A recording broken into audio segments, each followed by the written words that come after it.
Good morning all of you. बादल academy में आप सभी का स्वागत है। चलिए हम लोग सीडीपी का क्वेश्चन देखने जा रहे हैं। पहला प्रश्न है, वाइगोत्स्की के अनुसार संज्ञानात्मक विकास को सुगम बनाने में शिक्षक की क्या भूमिका है। पहला ऑप्शन है छात्र को जानकारी और ज्ञान प्रदान करना। दूसरा ऑप्शन है आलंबन के माध्यम से छात्र के सीखने का मार्गदर्शन और समर्थन करना। तीसरा ऑप्शन है छात्र को पूरी तरह से स्वतंत्र रूप से सीखने की अनुमति देना। चौथा ऑप्शन है केवल उन्हीं कार्यों को देना जो विद्यार्थी वर्तमान में स्वतंत्र रूप से कर सकता है। यहाँ पर राइट ऑप्शन हो जाएगा ऑप्शन नंबर 2, आलंबन के माध्यम से छात्र के सीखने का मार्गदर्शन और समर्थन करना। अगला प्रश्न संख्या 2 है, किशोरावस्था के बारे में निम्नलिखित में से कौन सा कथन सही नहीं है। अर्थात नहीं का मतलब हो जाता है नेगेटिव ऑप्शन को सेलेक्ट करने के लिए बोला जा रहा है। साथियों, आप जब भी क्वेश्चन को बनाएं तो ध्यान रखें, अगर प्रश्न में नहीं है तो नकारात्मक उत्तर को सेलेक्ट करने को कहा जा रहा है। चलिए देखते हैं। पहला ऑप्शन है किशोरावस्था एक सामाजिक रचना है।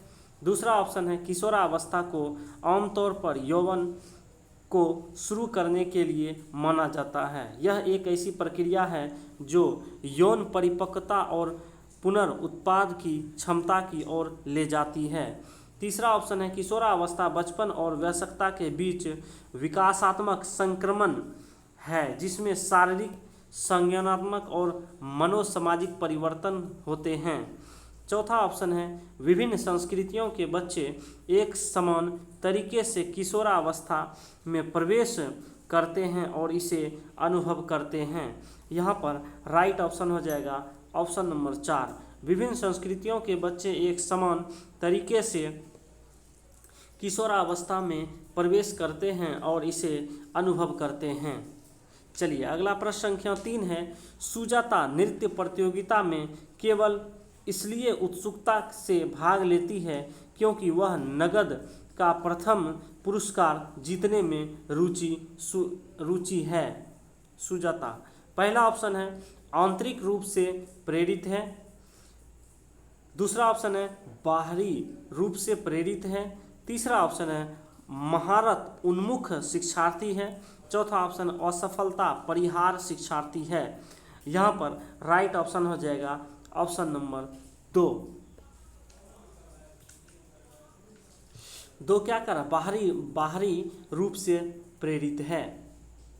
अगला प्रश्न संख्या 4 है, शिक्षार्थियों के बीच व्यक्तिगत भिन्नताओं को संबोधित करने के लिए एक शिक्षक को पहला ऑप्शन है मतभेदों को असामान्य और एक प्रकार की कमी के रूप में स्वीकार करना चाहिए। दूसरा ऑप्शन है व्यक्तिगत भिन्नताओं को नज़रअंदाज करना चाहिए। तीसरा ऑप्शन है भिन्नताओं को मानव विविधता की प्रत्यक्ष विशेषता के रूप में मानना चाहिए। चौथा ऑप्शन है सभी शिक्षार्थियों के लिए एक अन्वय और सामान्य पाठ्यक्रम लागू करना चाहिए। यहाँ पर राइट ऑप्शन हो जाएगा ऑप्शन नंबर 3 नंबर ऑप्शन क्या कह रहा है, भिन्नताओं को मानव विविधता की प्रत्यक्ष विशेषता के रूप में मानना चाहिए। अगला प्रश्न संख्या 5 है, जीन पियाजे का मानना था कि ज्ञान है। पहला ऑप्शन है पर्यावरण से निष्क्रिय रूप से पारित होने के बजाय बच्चे द्वारा निर्मित किया जाता है। दूसरा ऑप्शन है अंतः क्रियाओं के माध्यम से प्राप्त करने के बजाय जन्मजात और दिया हुआ होता है। अगला ऑप्शन है 3 नंबर, अधिक जानकार अन्य लोगों के साथ बातचीत से सह निर्मित होता है। चौथा ऑप्शन है एक दृश्य व्यवहार परिवर्तन है जिसे विश्वसनीयता के साथ मापा जा सकता है। यहाँ पर राइट ऑप्शन हो जाएगा ऑप्शन नंबर 1, पर्यावरण से निष्क्रिय रूप से पारित होने के बजाय बच्चे द्वारा निर्मित किया जाता है। अगला प्रश्न संख्या 6 है, एक प्रगतिशील कक्षा में आकलन डैश। पहला ऑप्शन है गतिशील होता है। दूसरा ऑप्शन है वस्तुनिष्ठ होता है। तीसरा ऑप्शन है योगात्मक होता है। चौथा ऑप्शन है मानक संदर्भित होता है। यहाँ पर राइट ऑप्शन हो जाएगा ऑप्शन नंबर 1 गतिशील होता है, गतिशील। ठीक है। अगला प्रश्न संख्या 7 है, निम्नलिखित में से कौन सी प्रक्रिया वातावरण से प्राप्त जानकारी के अर्थ निर्मित और इसे स्मृति में आगे संग्रहित करने के लिए आवश्यक है? पहला ऑप्शन है ध्यान देना, दूसरा ऑप्शन है क्षय होना, तीसरा ऑप्शन है भूलना, चौथा ऑप्शन है पुनर्प्राप्ति। यहाँ पर राइट ऑप्शन हो जाएगा ऑप्शन नंबर 1 ध्यान देना। अगला प्रश्न संख्या 8 है, निम्नलिखित में से कौन सा एक ऐसे प्रश्न का उदाहरण है जिसमें छात्रों को जानकारी का विश्लेषण करने की आवश्यकता होती है? पहला ऑप्शन है टू किल ए मॉकिंग वर्ड उपन्यास का कथनांक क्या है? टू किल ए मॉकिंग बर्ड उपन्यास की विषय क्या है? To kill a mockingbird के लेखक प्रतीकवाद का उपयोग कैसे करते हैं? चौथा ऑप्शन है to kill a mock bird का नायक कौन है? यहाँ पर राइट ऑप्शन हो जाएगा option number 3 to kill a mockingbird के में लेखक प्रतीकवाद का उपयोग कैसे करते हैं? अगला प्रश्न संख्या 9 है, अभिकथन शिक्षकों को निरंतर अपने स्वयं के रूढ़िवादिता और पूर्वाग्रह पर चिंतन करना चाहिए। कारण क्या है? सांस्कृतिक रूप से उत्तरदायी शिक्षण का अर्थ है कि शिक्षक चिंतनशील हो। सही विकल्प चुनें। पहला ऑप्शन है ए और आर दोनों सही है और ए की आर सही व्याख्या करता है। दूसरा ऑप्शन ए और आर दोनों सही है लेकिन ए की आर सही व्याख्या नहीं करता है। तीसरा ऑप्शन ए सही है लेकिन आर गलत है। चौथा ऑप्शन ए और आर दोनों गलत है। यहाँ पर राइट ऑप्शन हो जाएगा ऑप्शन नंबर 1 ए और आर दोनों सही है, ए की आर सही व्याख्या करता है। थोड़ा सा कथन और कारण वाले जब भी प्रश्न आते हैं साथियों तो ध्यानपूर्वक प्रश्न को पढ़ें और उसके अर्थ को समझें, तभी आप सही ऑप्शन को चुनें। अगला प्रश्न संख्या 10 है, कोहल वर्ग के नैतिक विकास के सिद्धांत की कैरोल गिलिगन की आलोचना का केंद्रीय तर्क है। पहला ऑप्शन है देखभाल की नैतिकता और नारीवादी दृष्टिकोण। दूसरा ऑप्शन है बच्चों की नैतिक क्षमताओं को अधिक आंकना। तीसरा ऑप्शन है बच्चों के अध्ययन में प्रायोगिक शोध प्रणाली का उपयोग।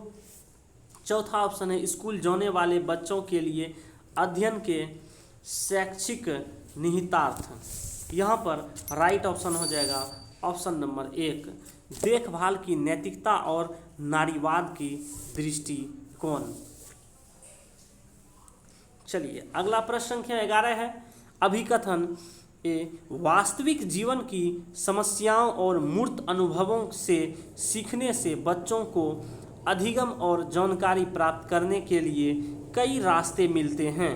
कारण है विकास अपेक्षाकृत व्यवस्थित और अनुक्रमिक है। सही विकल्प चुनें।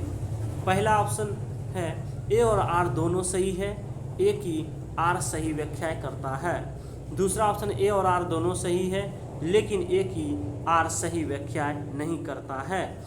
तीसरा ऑप्शन ए सही है लेकिन आर गलत है। चौथा ऑप्शन है ए और आर दोनों सही, दोनों गलत है। यहाँ पर राइट ऑप्शन हो जाएगा ऑप्शन नंबर 1 ए और आर दोनों सही है और ए की आर सही व्याख्या करता है। अगला प्रश्न संख्या 12 है, अपठन वैकल्य डिसलेक्सिया डैश स्थिति है जो शिक्षार्थी डैश की क्षमता को प्रभावित करती है। पहला ऑप्शन है भावनात्मक चित्र बनाने। दूसरा ऑप्शन है तंत्रिकीय या न्यूरोलॉजिकल ध्वनियों को प्रतीकों चिन्हों के साथ जोड़ने। तीसरा ऑप्शन है शारीरिक शिक्षार्थियों के साथ समाजीकरण। चौथा ऑप्शन है संवेदी, शारीरिक गतिविधियों से समन्वय।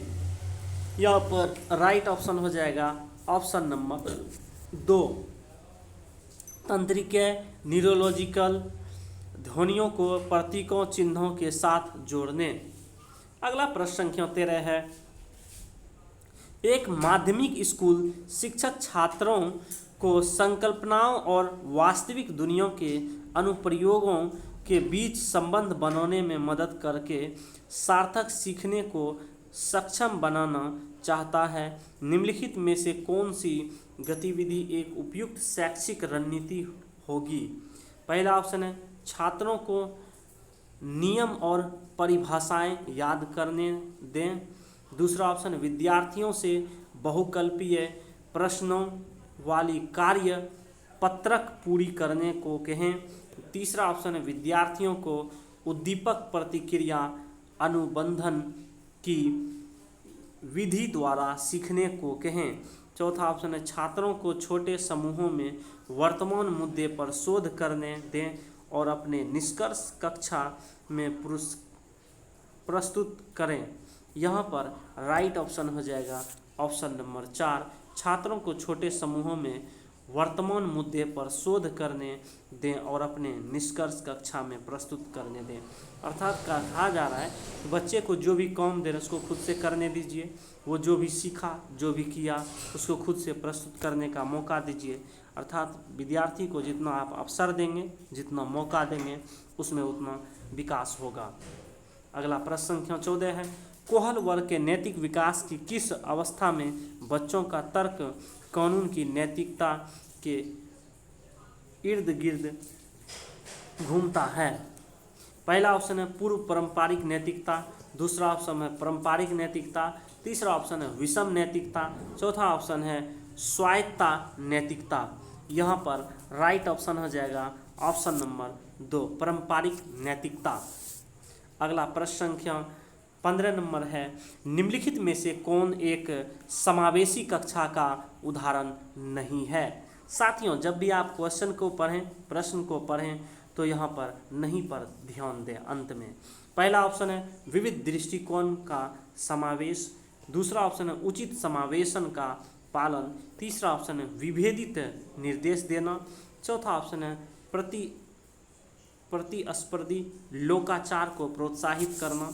यहाँ पर राइट ऑप्शन हो जाएगा ऑप्शन नंबर 4, प्रतिस्पर्धी लोकाचार को प्रोत्साहित करना। साथियों, यह हमारा 15 प्रश्नों का श्रृंखला कंप्लीट होता है और आप हमारे चैनल को अपने मित्रों के साथ शेयर करें और हमारे वीडियो को लाइक करें ताकि इसी तरह का वीडियो हम आपके बीच में लाते रहें और आप हमारे चैनल से लगातार जुड़े रहें। धन्यवाद।